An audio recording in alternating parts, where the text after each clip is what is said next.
Okay, welcome back. Looks like we may have a little small class today. Okay. Anyway, any questions up to this point? I was looking at the schedule right now. This is week 6. Spring break is coming up here pretty soon. We're almost halfway done. The reason I bring this up is that if you are having some problems, some challenges, don't hesitate to reach out either to me or to get some help at tutoring. Okay. Now, like I stated, adjuncts normally are not required to have office hours. However, if you need some time for specific one-to-one, we can do a Zoom. Let me know, send me an email. We can set up a time, and maybe after this class or sometime that works for both of us schedule-wise. Okay, so yeah, it's important if you're having some challenges, get some help right now. Semester halfway point is coming up here.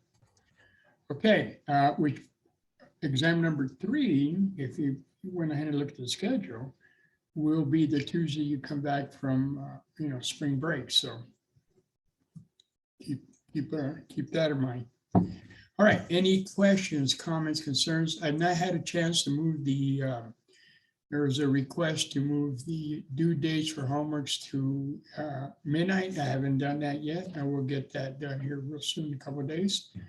In the meantime, if it is coming up late, anything late as far as the homework, let me know and I'll take off the late penalty. All right. Any questions before I continue? All right then. We were in chapter 8. We are talking about nomenclature, and that is naming the compounds, figuring out the names for these compounds. And normally we're going to be either given the structure, the formula that is, that's the structure of the formula, and from the formula determine what the name is.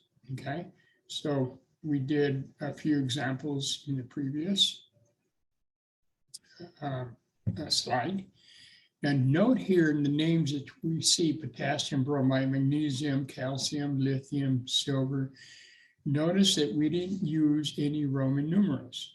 Okay, those metals belong to the sweet 16. Those are the 16 elements, metals specifically, that we know their oxidation state of 100% of the times. Therefore, they're exact. We don't need to add Roman numerals. Okay.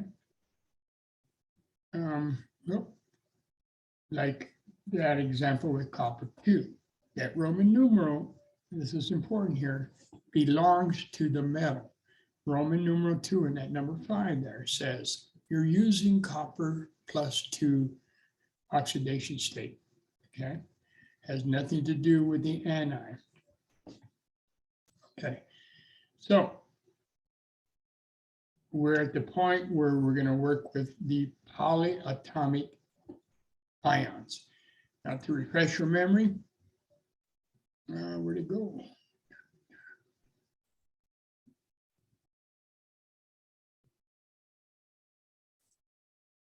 Here we go. The polyatomic ions, there's a table on the periodic table, a table within the table, okay, in the bottom left corner, which lists some of the most common polyatomic ions that we utilize. This by far is not the only ones. There are just thousands of them out there. But the point here is these polyatomic ions are a unit. They come together as a unit and they have their own specific name. Okay, like NO3 with -1 charge. Note something interesting here. They are covalent compounds, but they have a charge. Okay, they're ionic in the sense that they are ions. Let me restate that. They're not ionic. They are ions. And so the name for that one I highlighted would be nitrate. And if we had an NO3, it would be nitrite. Those are the names for the polyatomic ions. Okay, we don't change it. that name and create a new name for them. So if we look at this one here, we have K3, subscript 3, and then P, and then followed by O4. Now, what challenges sometimes the students, and unfortunately, just being exposed to more and more examples, you'll see a little trend here and become used to being able to identify what is a polyatomic ion when you are given a formula. And so if we look at this, we see K, potassium.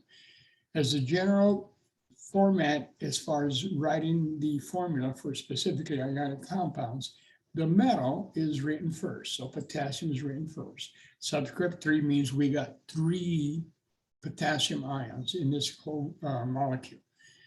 Then you see the phosphorus, and you might be tempted to say, okay, well, I'm dealing with phosphide. And that's okay, especially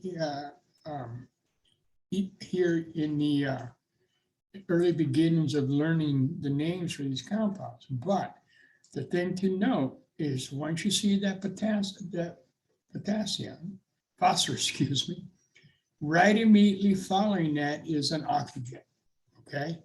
Now, when you see that, you got the phosphorus thinking you're phosphide, and then right immediately following that, boom, you see an oxygen. That tells you that we have a polyatomic ion. Another example, let's try this one. Na2SO4. Obviously, this is sodium, okay? And then you see sulfur there, and you might be tempted to say, oh, sulfide. But remember, the IDE is the singular, the monatomic element. And it's not the case here because right immediately after that, the sulfur, guess what? Oxygens. Okay, and that should tell you, all right, I'm dealing with either the 8 or the ite, and that depends on how many oxygens I have. Okay, so that little way to kind of recognize them until you become more familiar with it kind of will help you out. So I got potassium, I see phosphorus, I'm thinking phosphide, but no, there's oxygen right next to it. That means I got the PO4. Well, I don't know what the PO4 is, but I do know it's a polyatomic ion. So what do? I go to my polyatomic ion table and I look for a PO4. Look at this, PO4 right there. And it has a -3 charge and its name is phosphate. Okay, now I got a -3 charge. Is that consistent with the formula I'm given? So we go back to the formula. And we just said that the PO4 has a -3, and we know potassium is a +1 because it's a group 1, right? And there's 3 of them. So sure enough, that formula is consistent. So now we have potassium phosphate with respect to its name, okay? So a little systematic approach until you become comfortable with naming these compounds. There's another one. The flag here is the parentheses. You see the parentheses sitting right there? Well, that parenthesis should tell you, polyatomic ion, okay? So then I look inside the parentheses and I see an OH within the parentheses. Furthermore, there's 2 of them, okay? So I go to the polyatomic ion table, look for my OH, and there it is right here. And that is called the hydroxide polyatomic ion, okay? And furthermore, it's got a -1 charge. Now, is it consistent with the formula that we're asked to give the name? Well, what do we know about calcium? Ionic calcium is a +2. Each of the hydroxides are -1, and it's consistent that we need 2 of them, okay? Therefore, now its name is calcium hydroxide. Okay. All right, here's another polyatomic ion. You know, we recognize Zn, which is zinc, okay? And then we see the sulfur right after the zinc, thinking, okay, maybe this is sulfide. And you will be correct if that is all you saw. This is here, this is called zinc sulfide. but I see oxygens right after the sulfur. So that tells me I got either an 8 or an 8. Which one I don't know at this point because I'm kind of new to this, right? So what I do, I go to the polyatomic ion table and look for my SO4. And there it is right there, my SO4. It's got a -2 charge and it has its own specific name as sulfate. Okay, -2 charge. And now is that consistent with what I'm given? Yeah, because zinc is a +2. In the SO4, the sulfate is a -2. So a 1-to-1 relationship is perfect. Now, unlike ZNS, which is a legitimate compound, this guy will be called zinc sulfide. Okay, so notice the IDE, no oxygen following there, just the nonmetal all by itself. So what we have here name-wise is zinc sulfate. Okay.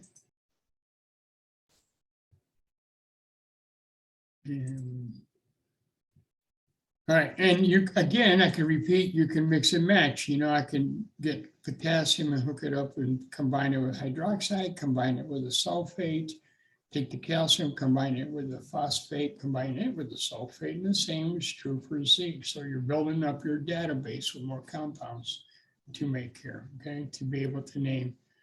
And so here we're given the formula and asked to get the name. And so you could have examples where you're given the formula and you're asked to give given the formula, give the name, given the name, do the formula. So that's why I got a double arrow here. Be able to go in both directions here with respect to naming these compounds or giving the formula. Now, one thing about when you're given the formula, the thing to remember is this: break it down to the ions. Take the potassium and break it down to the ions, +1 charge. Phosphate ion, go to the polyatomic ion table, and you know that it's that. PO4 -3. So that means I need 3 potassiums, which then I can combine to make that. Okay, so given a name, break it down to ions, and then write the formula. Okay. All right. Again, the ions here, the metal ions are all exact charges, therefore no Roman numerals are necessary. Okay. Unlike the variable charge metal ionic compounds, where we have the metal name, okay, and then the Roman numeral number, then we add the non-metal and we continue with the IDE if it's the single element, the single non-metal. Okay, it could be polyatomic ion too. Now, you might say, well, which one is it? Okay, way back in the beginning, I said you're always going to know one or the other. You're going to know the charge of the cation or the charge of the anion. In this scenario, we don't know what the charge, what the oxidation number is for the copper, okay? But what do we know for sure? We know that the Cls, the chlorides, each have a -1 charge. It's a group 7 nonmetal. When it becomes ionic, it has a -1 charge, okay? And so remember the formula, number of cations plus the number of anions equals 0. And so we can write a very simple algebraic equation where we got Cu plus 2 -2s equals 0, okay? So I can just rewrite it. Cu minus 2 equals 0. Solve for copper. Copper has to be a +2, okay? So in this format, in this formulation, you are working with copper, Roman numeral 2, and then obviously the chloride. Okay.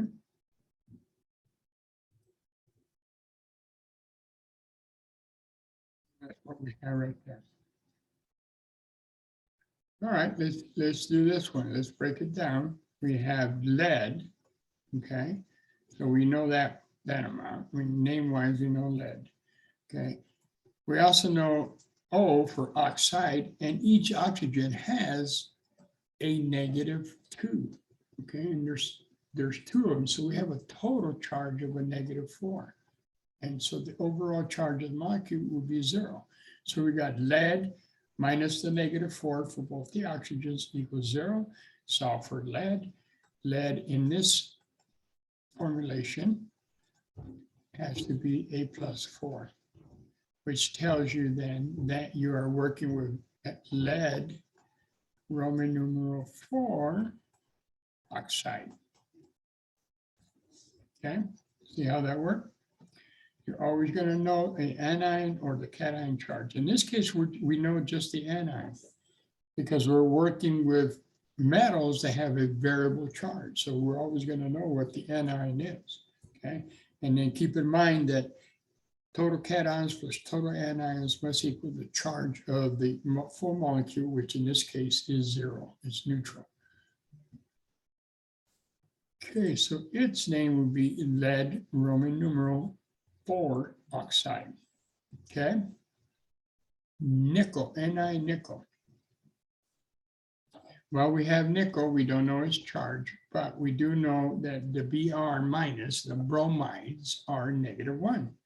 And we have 3 of them, so we have a total of -3 equals 0. So Ni -3 equals 0. That means that the nickel must be a +3. Now I write the general formula until such time that you are comfortable with just recognizing by looking at the formula that you don't have to write an algebraic equation. But until that time, go through a systematic approach, go through the whole thing till you get the understanding that, eventually you can look at that formula and say, that's nickel 3. Okay, because I know that each bromide's a -1, there's 3 of them, the whole thing equals, the compound itself equals 0, so therefore nickel must be a +3. Okay, so its formula, its name would be nickel, Roman numeral 3, bromide. Manganese, okay. And so here we have another example, as I explained before. We got Mn, and then we got sulfur. We might be thinking sulfide, but immediately after we're at sulfur, we got oxygen. So that tells you we're dealing with either sulfate or sulfite. In this case, it is sulfate, okay, which has a -2. And I know that because I looked it up on the periodic table, on the table of polyatomic ions. And that SO4 has a -2. That means that Mn has to be a +2, okay? So therefore, its name would be manganese, Roman numeral 2 sulfate. It's important that you don't forget the Roman numeral, because unlike the ones with the 16, unlike those ions which have a known charge, these variable charge metals, again, can vary from a +1 to a +9. And the only way you can figure out which one it is to calculate it based on how many of the anions it is attached to or bonded with. All right, here we go again with a polyatomic ion. We got Cu, which is copper. Okay, we got nitrogen, which might be nitrite, but we got oxygen right afterwards, and in fact 3 of them, so that means we got the nitrate. Okay, the nitrate ion. If you look up the charge of the nitrate, you will find it to be a -1. So we got Cu -1 equals 0. So Cu in this case, okay, has to be a +1. Therefore, this is copper 1, Roman numeral 1 nitrate. There is also copper 2 nitrate. So that's why we're using Roman numerals to distinguish between the 2 different compounds with totally different physical properties and total different chemical properties. Okay, CO, which is cobalt. Okay, now we have cobalt here, so we can write cobalt down name-wise. And then we got nitrogen, and lo and behold, hey, there's no oxygen following the nitrogen. So that tells you it's just a monatomic ion, and we know that it's in group 5. Therefore, when nitrogen becomes an ion, it has a -3 charge. Okay, -3 charge. Plus its name gets changed to nitride. Okay, so we have CO minus a -3 equals 0. Okay, because each nitride is a -3, that means that this cobalt has to be a +3. So we can write Roman numeral II for cobalt, Roman numeral 3 nitride. Cobalt's a very nice colored metals, very colorful. All right, here's one a little bit, it looks complicated, but let's break it down, okay? Systematic approach, I can't overemphasize that. First thing I see is obviously we have iron, Fe, okay? Question is, we don't know which oxidation number we have, but we do see that there's 2 of them, okay? That is not the oxidation number. We know there are 2 of them, so I can put 2 iron and then plus, then I look over here and I see, hey, parentheses. What does that tell you? That tells you that I have a polyatomic ion, which is CO3, which is carbonate. Okay, and we'll see that each one has a -2. Okay, and so what we have here is the following algebraic equation that we can set up. Let me erase this for a second. Okay, we have 2 irons, 2 Fe's, plus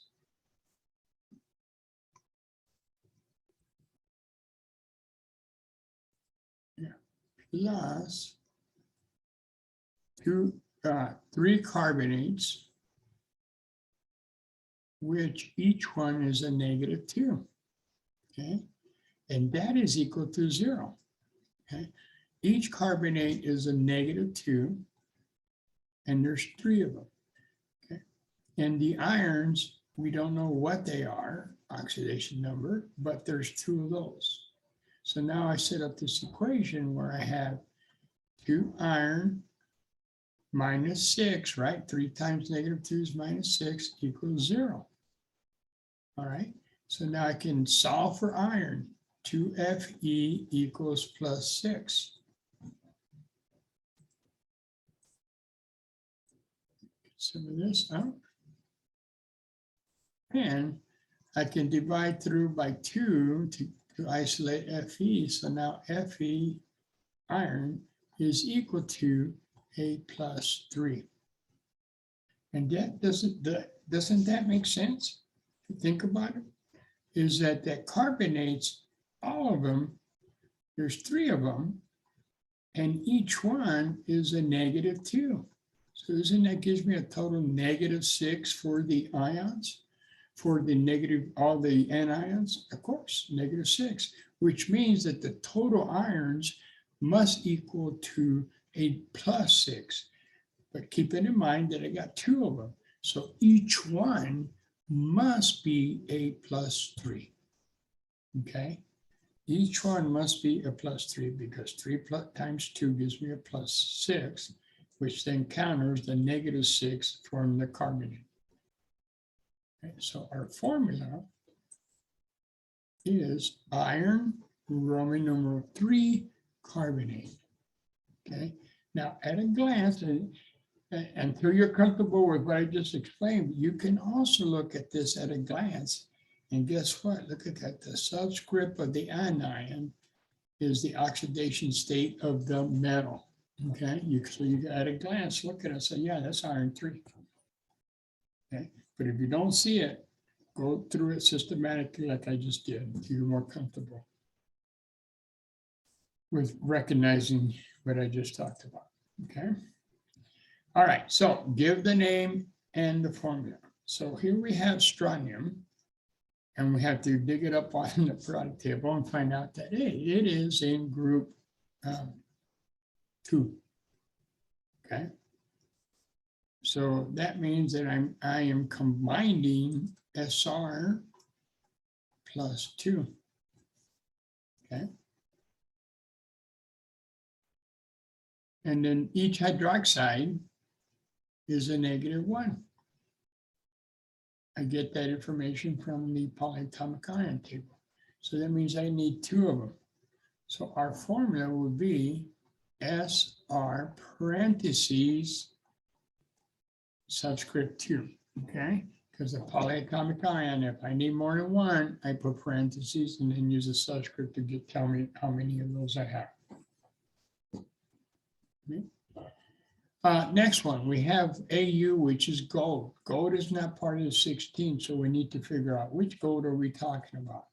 Well, what I know here that the chlorides each have a -1, and there's 3 of them. What that infers is that the gold has to be a +3, okay? It has to be a +3 because there are 3 negatives. And so the name here would be gold, Roman numeral 3, chloride. Okay. Zinc, we know it's a +2, one of those the exact charges, and the oxides each have a -2. So it can very simply put them together in a 1-to-1. Okay. Number 4, a little bit of a challenge, but let's break it down. Barium is a group 2 metal. So when it becomes ionic, it has a +2 charge. And the phosphate is given there, has a -3 charge. Now we can't put them together as a 1-to-1, so we're going to have to find, like we explained in another example, we have to find a common number, okay? And the common number between 2 and 3 is 6. So we need 6 positive 2s, okay, excuse me, we need 6 positives, a total of 6 positives, and a total of 6 negatives. Well, to get that, I need 3 bariums, and I need 2 phosphates, okay? So our formula becomes Ba3PO4, parentheses, excuse me, subscript 2. Okay. All right, number 5, I'll show you the not so clutty answers here in a second. So number 5 means you got lithium, and you might be tempted to call that sulfate, but be careful, okay? The sulfates have a SO4, and this is a sulfite. Check out the polyatomic ion table. So lithium, we know, is a +1 because it's a group 1. And the sulfites that's given to you, it's a -2. So that means we need 2 lithiums for every sulfite. Okay. Clear this up, 2 lithiums. And so its formula would be lithium 2SO4. Right. Finally, this one, aluminum. We know aluminum is a +3, and the sulfide is a -2. And so like we had the common factor up here for number 4, we got the same thing here. So I need 2 aluminums and 3 sulfides to be able to balance the charges out. So I need 6 positives, 6 negatives. And so our formula becomes Al2S3. AKA aluminum sulfide. Now this last one here, you might ask yourself, well, where do I start? Well, look at the parentheses. The parentheses tells you you're working with a polyatomic ion. Go to the table, look for NO3, and that becomes, its name is nitrate. And furthermore, it has a negative, each one has a -1 charge. Now, the fact that we got 2 of those nitrates given by that subscript 2 tells you that that copper has to be a +2. So we're dealing with copper Roman numeral 2 nitrate.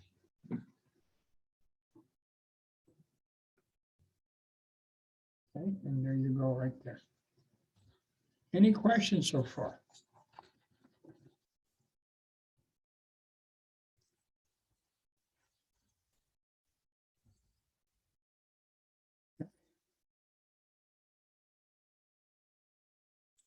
All right, so that now in both cases, we're given the formula, we're given the name, now we want the formula. Okay, when you go that route, put everybody into ionic form. So we know that sodium, being a group 1 element, right here, sodium will be an Na+1 ion. Nitrite, okay, you might say, sounds familiar, but I'm not 100%. So go to the polyatomic ion table and look at the one that's highlighted, NO2 -1, okay? That is nitrite.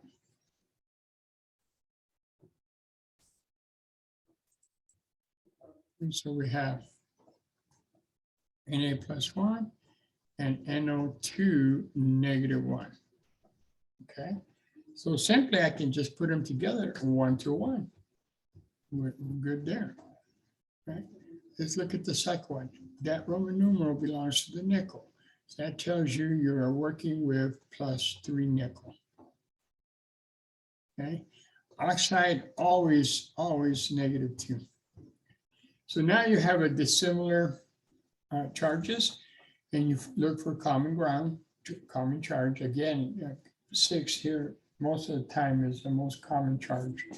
And so I need 2 nickels and 3 oxides. So that becomes Ni2O3. And that is the formula of nickel, Roman numeral 3 oxide. Okay. Number 6, magnesium is Mg+2. I know that because it's in group 2 metal. And the iodides each are -1. It's a halogen, group 7. So I need 2 of those. So its formula is Mgi2. Cyanide, you might think, oh, that's a poison. Yes, it is. It is a poison. It takes about 25 milligrams to put a hurt on somebody. It doesn't take a lot. The cyanide has the formula of Cn, okay, with a -1 charge.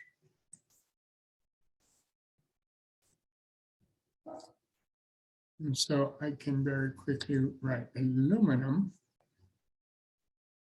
And then in parentheses, because each cyanide is a -1, I need 3 of them. So I need a parentheses subscript 3.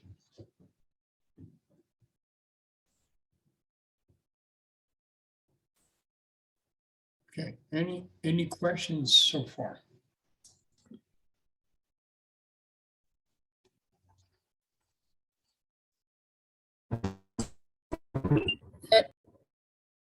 I heard something, but it didn't go through. No questions. Oh, okay. Yeah, I just heard sounded like a robot. You know, sometimes when the signal's not too good, and it could be me. Cox is still messing with me. Even at the new place. All right. All right, now, up to this point, we've been working with ionic compounds. That's a combination of metal and non-metals. So in the ionic compounds, we dealt with the metals that had a constant oxidation number. Okay, and now we talked about the variable oxidation number, so we use the Roman numerals to distinguish between the non-exact metals. Okay, the metal name stays the same, and the non-metal name changes. So oxygen became oxide, bromine becomes bromide, etc. The same would be true here for the non-metals, that the bromide, the oxide, those names change, but we're going to have a non-metal that is the central atom. That name doesn't change. It is the name of whatever it's given, whatever metal it is or non-metal from the periodic table. Okay. Clear as mud, right? Okay, well, let's do some examples. I think I'll clear it up. All right. So we're not dealing with ions here. Okay, these are, so there's partial charges. Remember, there's equal sharing and unequal sharing. Here's the main difference to distinguish between an ionic compound and a covalent compound. The ionic compounds are like two magnets, okay? Now, if we put those ionic compounds in water, guess what? Once they're in water, water breaks them up into their own specific ions. Some of these ionic compounds break up and dissolve 100% literally. And then some of them do not. They still dissolve a little bit, but the bulk of it stays in solution, okay? But the point of that is ionic compounds totally break up, meaning that they are conductors of electricity when they're in solution. So if I get pure 100% water and I stick 2 electrical probes in there, and they're running a little bit of a current, not a high one because it will break down oxygen water, but a little one, there will be no electricity will be going through the water, okay? There's a misconception that it's the way, you're in the shower and let me restate that. If I were to take 100% pure, 100% water, okay, fill that tub up, and I got a clean tub, and fill it up, and then I get in the tub, and then I take my hair dryer and I stick it in the water. Don't do this at home, I'm telling you. No electricity, you won't get electrocuted, okay, because there's no ions in solution. The ionic compounds are the ones that carry the charge, okay? However, as you stay in that water a little bit longer, you have ions on your skin and so forth. Those then start going into the water. Now's the time to get out of the water because now you will get electrocuted, okay? And so ionic compounds, when dissolved in water, will break up into the charges, plus and minus. Some break up 100%, some break up much less, but nevertheless, they all break up. Covalent compounds do not break up into the ions. Carbon dioxide does not break up into carbon and oxygen. The ionic compounds, when they're placed in water, do not conduct electricity. And so if I had pure water and I threw in some ionic compound in there, it would not conduct electricity. Sugar, for example, is covalent water, a covalent compound. It does not break up. It will dissolve in water, but it doesn't break up to form the ions, and therefore will not conduct electricity. Okay, so that's one of the main differences to distinguish between covalent and ionic compounds. The only exception to covalent compounds are acids, and that's a whole next chapter where we deal with acids, in which there are covalent compounds that literally do break apart and form ions and do conduct electricity, but that's the only exception, okay? All right. The other difference between naming covalent compounds and ionic compounds is that we use prefixes, okay, to determine how many oxygens or oxides we have. We could have monooxide, dioxide, trioxides, et cetera, okay? So the prefixes are mono for 1, di for 2, tri for 3, tetra for 4, penta for 5, hexa for 6, hepta for 7, and octa for 8. Nana is 9, and deca is 10, if we ever need that. But We're probably good for up to 8. Okay. Those are the prefixes. So the format is this. You have the non-metal name, the central atom, which it hasn't been, so you got carbon becomes carbon, it's a central atom, that name remains. Okay. Now we put a prefix in it if we need to. If there's more than one of the central atom, we put a prefix in one of those 8 prefixes. Then we add, for the second non-metal, we change the name, just like ionic compounds, to the IDE suffix. And we also give it a prefix. So oxygen becomes oxide, like the ionic compounds. And if you have 1 oxygen, it is monooxide. If you have 2 oxygens, it's dioxide, et cetera, okay? All right, don't mix and match the prefixes between the ionic compounds and the covalent compounds, okay? Prefixes, no prefixes for ionic.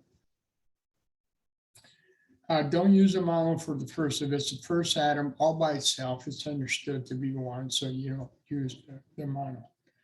So if we have here this CO2, all right? So we have the central atom, which is carbon, okay? So it's simply carbon, okay?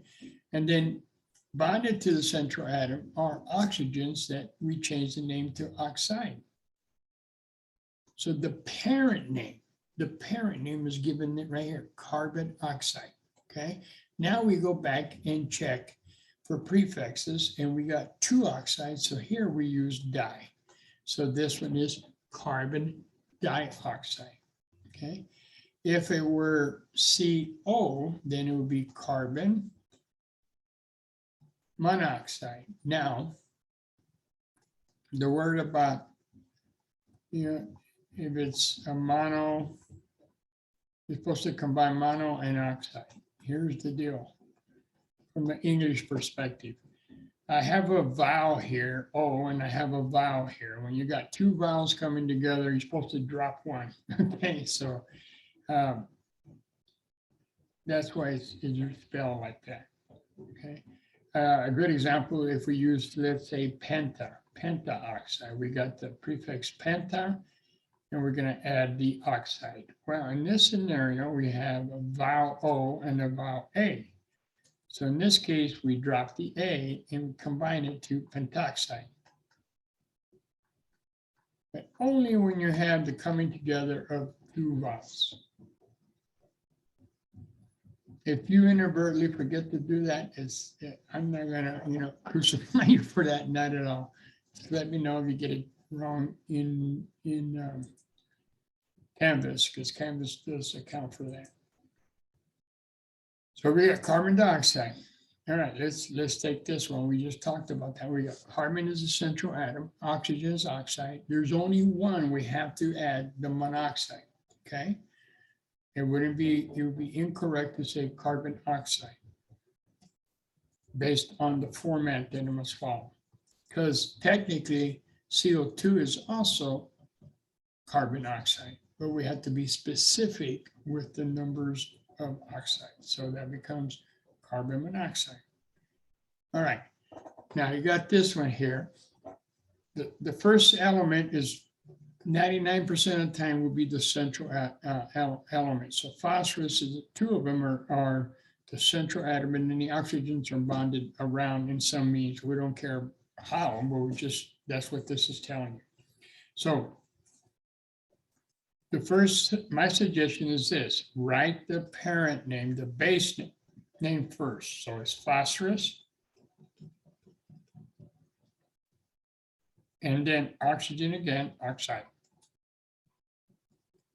Okay, so that's the parent name, PO, post office box. Okay, now go back and check how many. We got 2 phosphorus, so that becomes diphosphorus, and then we got we got to drop the A, pentoxide. Okay, so we got diphosphorus pentoxide.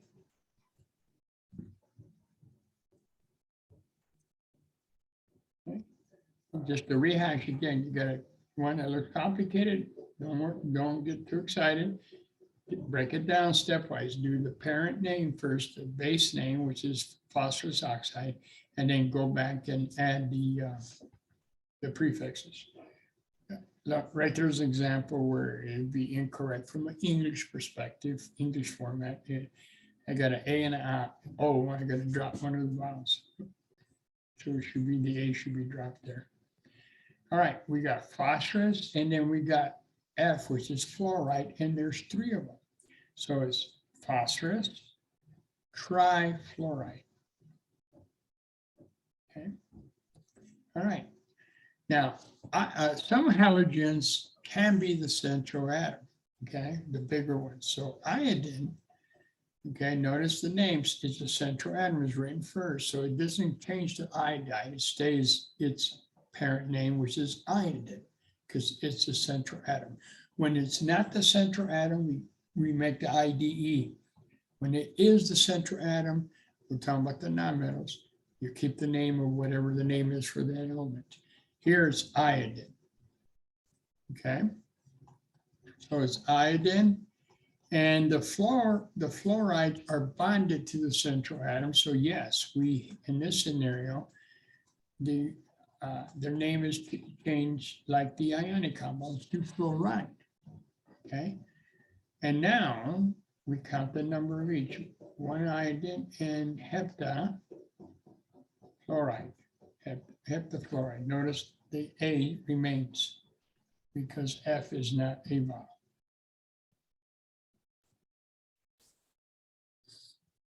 Okay, pentafluoride.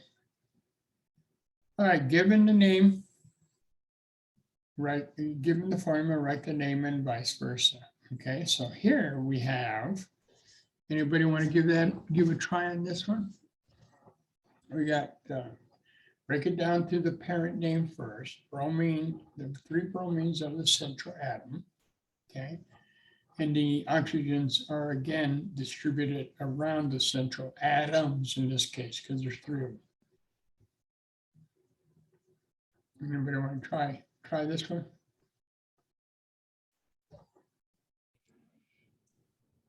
Would it be, can you hear me? Yeah, I can hear you. Would it be bromide? Okay, not bromide. I mean bromine. Bromine. You got it.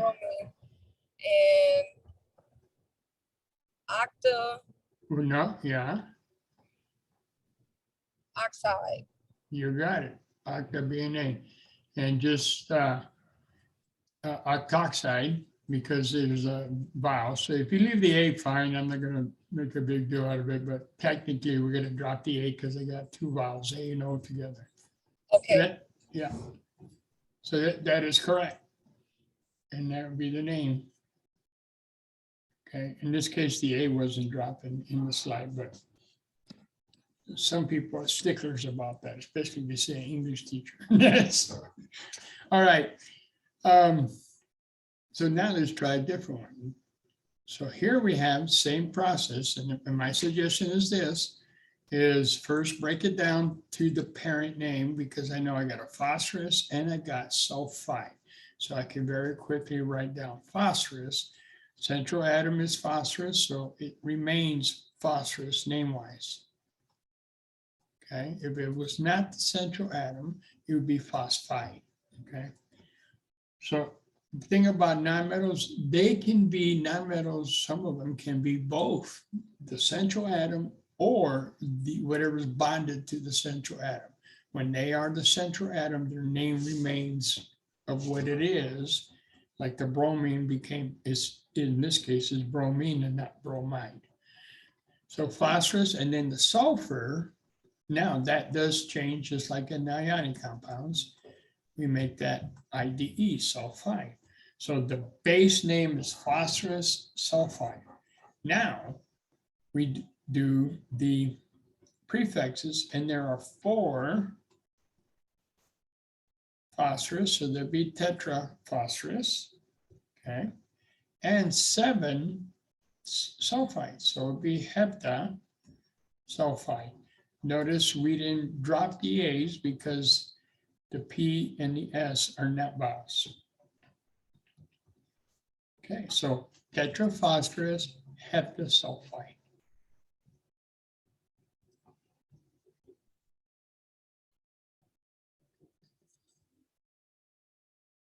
Okay, how about this one? Someone want to give this one a shot?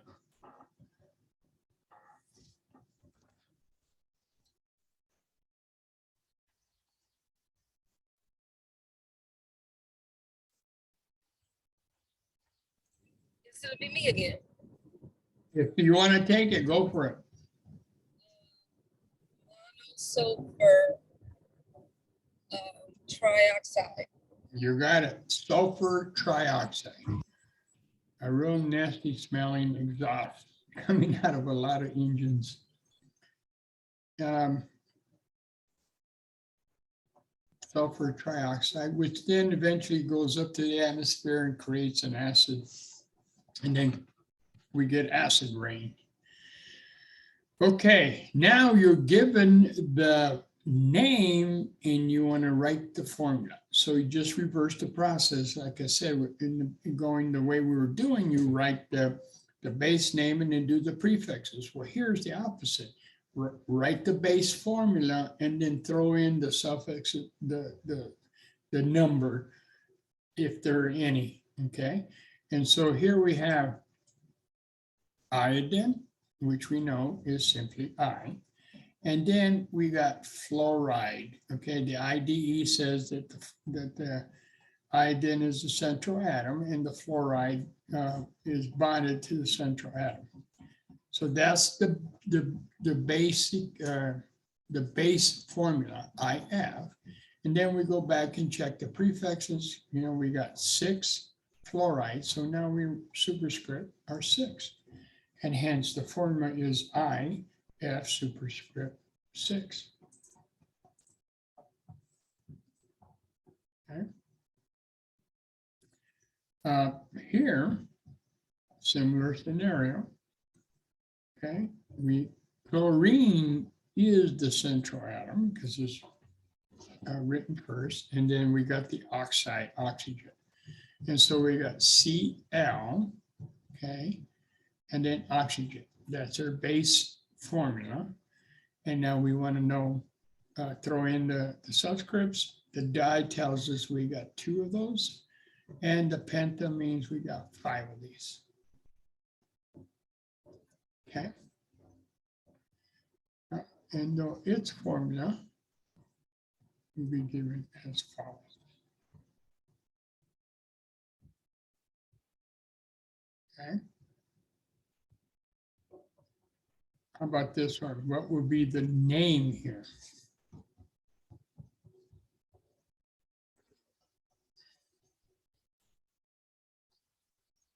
Anybody want to take a shot at it?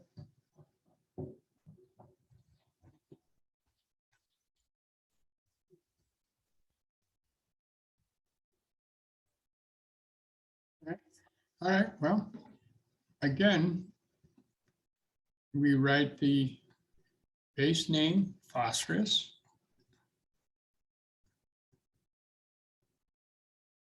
And then iodide. Okay. Go back and do the prefixes.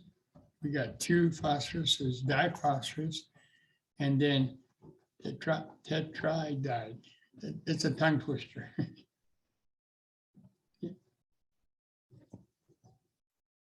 Iodide. So then our formula becomes, name becomes that. Now, occasionally, in fact, some of the homework, they might ask you to figure out the oxidation state of some of these compounds. Remember, we can do the same thing. We're talking about the ionic compounds when we said what the number of cations must equal number of anions. Okay, well, similar analogy here in that we know that the iodine, let's find out what the oxidation state is for the iodine in this state. We know that it's iodine is, we don't know what it is, we got to calculate. But we do know that the fluorides have a -1. okay, because it's fluoride.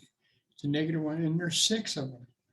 So I could write my formula and say I minus 6 equals 0, which means that the iodine in this format, in the manner it is bonded, has an oxidation number of a +7.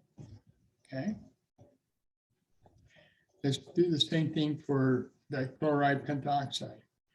Okay, we have 2 chlorides. Now, chlorines, excuse me. We have 2 chlorines. And since it is chlorine, and there's 2 of them, and they're bonded to the oxygen, we don't know what its oxidation state is because it's a central atom. Normally, when it's chloride, it's a -1, right?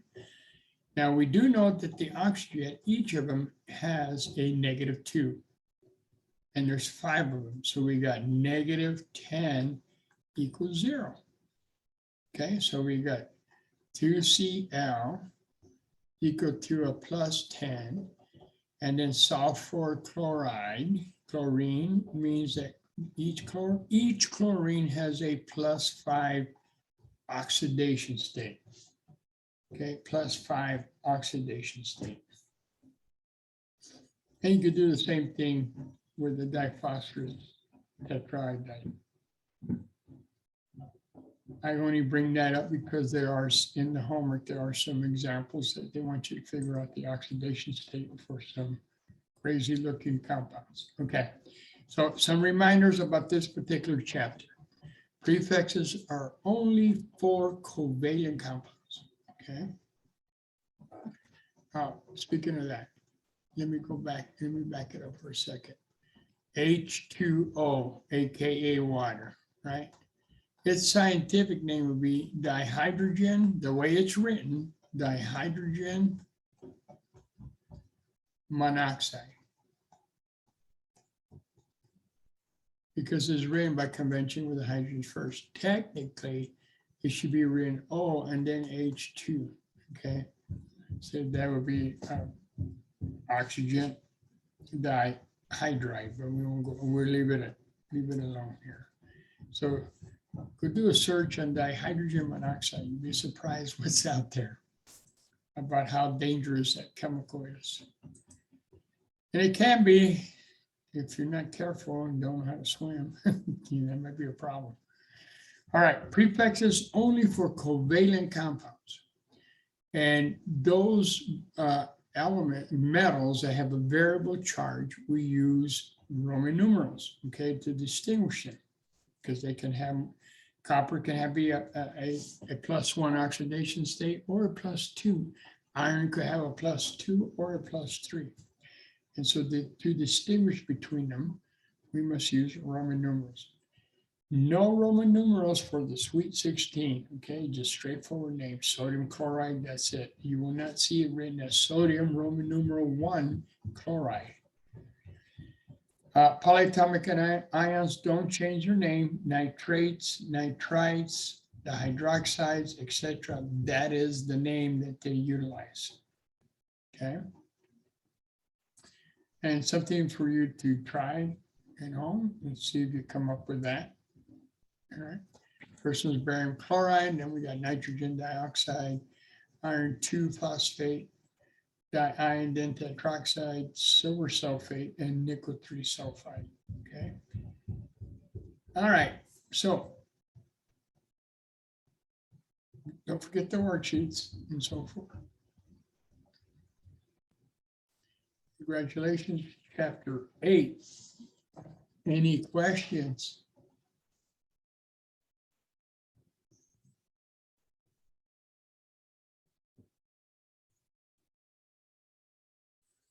All right. Acids and bases. Okay. We're all familiar with these. You know, in our stomach right now, there's roaming around an acid, which has a specific name, which I'm going to get to here in a bit. Okay. And when we take something like Pepto-Bismol or Tums, we are ingesting a base. Okay. which introduces you to the first type of chemical reaction that we're eventually going to talk about. Of all the chemical reactions out there, there's only 6 types. Now, when you react an acid and the base together, we call that a neutralization reaction. So this is the introduction to one of those 6 reactions, a neutralization reaction. Now, let's briefly talk about hydrogen. Hydrogen's a pretty unique little guy. Okay, his first element, right? Now, if we were to draw the Lewis dot structure, that's the simple thing, right? Because we only got 1 valence electron. So 1 dot, that's the Lewis dot structure for hydrogen. Also, if we're doing the electron configuration, remember that, for hydrogen, it would be 1s1. Okay, so that electron occupies the first energy level and occupies the first orbital, which is the s orbit. And there's only 1 there. Remember that the S can handle 2 electrons.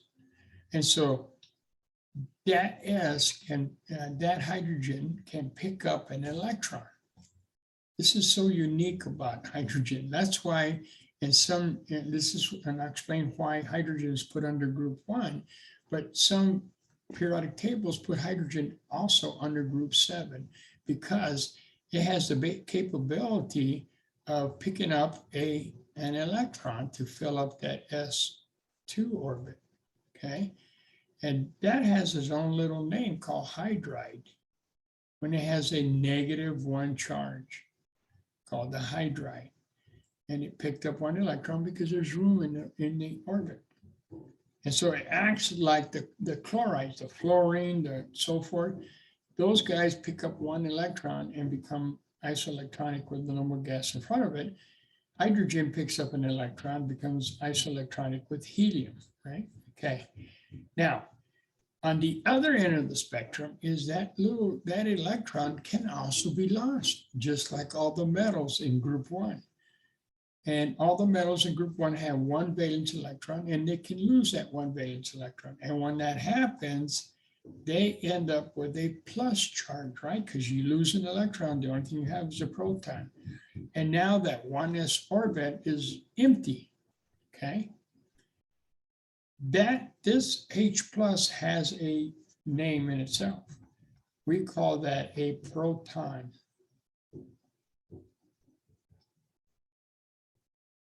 Okay? Because that's what it is. And it has a plus charge. And that is what we account the acidic nature of a chemical, because the ability to produce a H plus ion. Okay.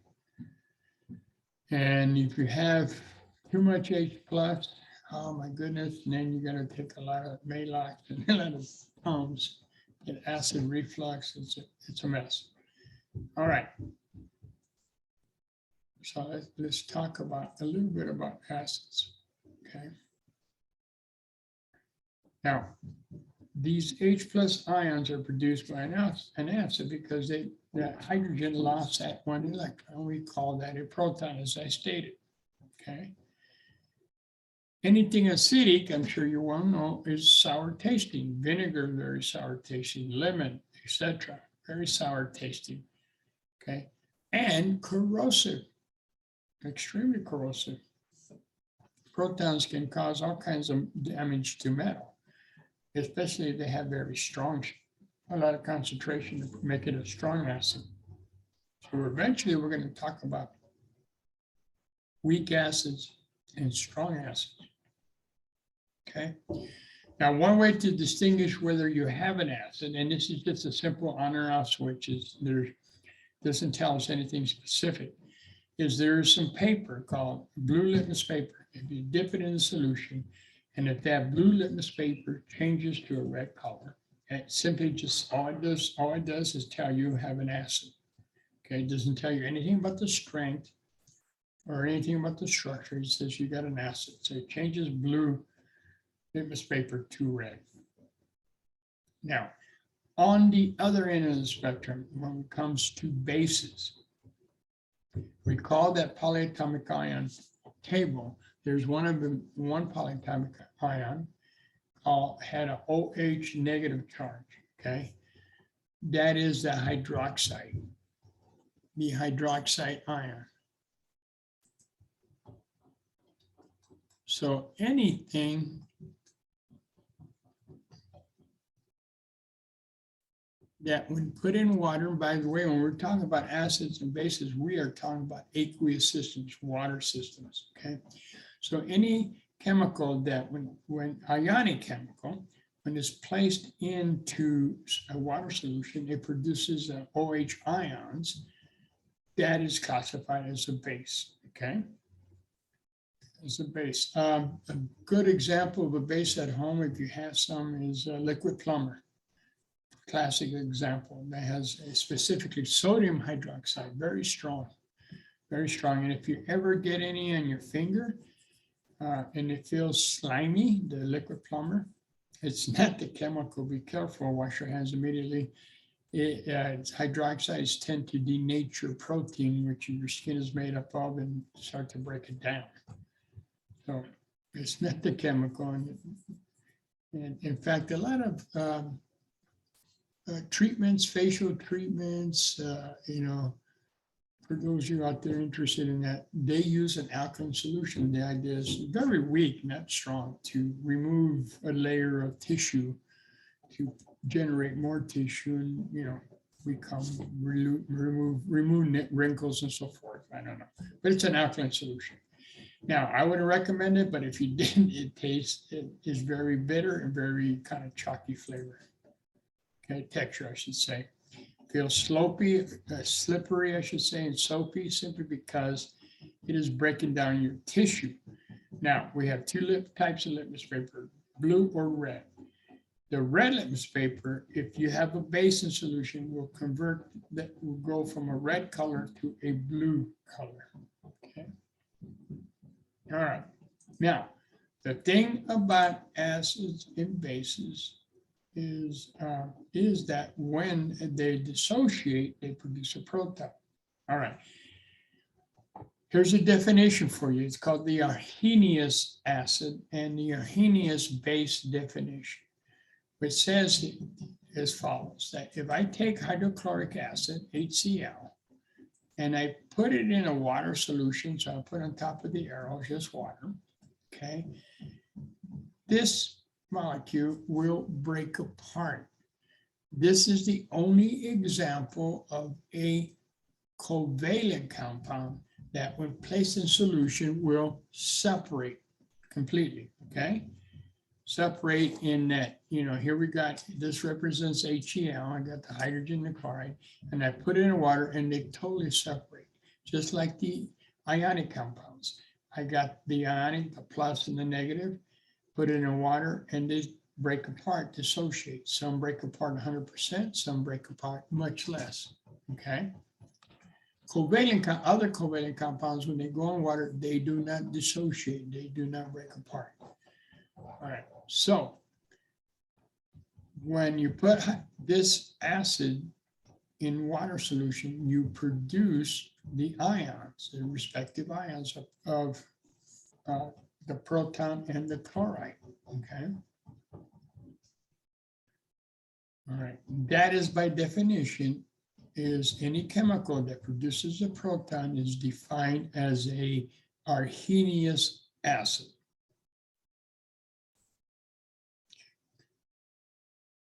Now, any chemical that when placed in solution and produces the hydroxide ion is classified as an Arrhenius base. So if we take this chemical, which is normally a solid, it's called sodium hydroxide.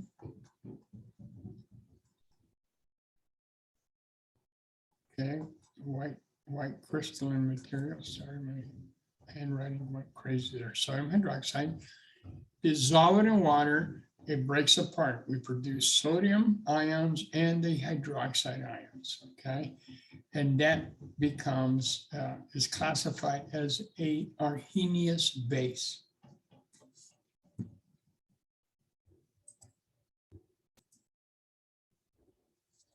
Now, when an acid and the base come together, when I react an acid like the hydrochloric acid in your stomach, and I react it with a base, which would be Maalox or Tums, what happens is the acid and the base neutralize each other, okay, to produce water. Think about this here. I got H plus reacting with the hydroxide to produce H2O, okay? And you might ask, well, how's that happening? Well, think about it for a second. If we look at the Lewis dot structure of the hydroxide, there are three lone pairs on the oxygen, okay? If we look at the proton, there are no electrons around it. It's got a plus charge. But that 1s orbit is empty, like I explained in the first slide in the beginning. And so what can happen is those 2 electrons right there can go right into that 1s orbit of the hydrogen, the proton that is empty, and insert themselves. And the result is it forms H2O, okay? H2O, and it neutralizes. Now, what do I mean by the salt? Okay, let me change the colors here real quick so we can make sure we are together. Here's the proton, here's the hydroxide. Those 2 get together and form water. You neutralized it, okay?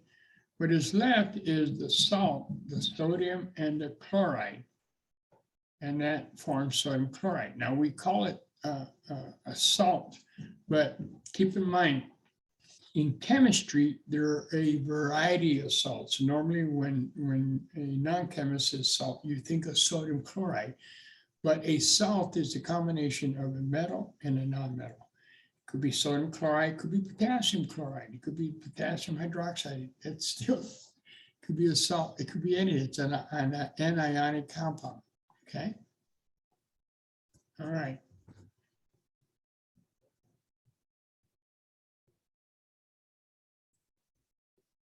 That is the first example of your first chemical reaction, a neutralization reaction.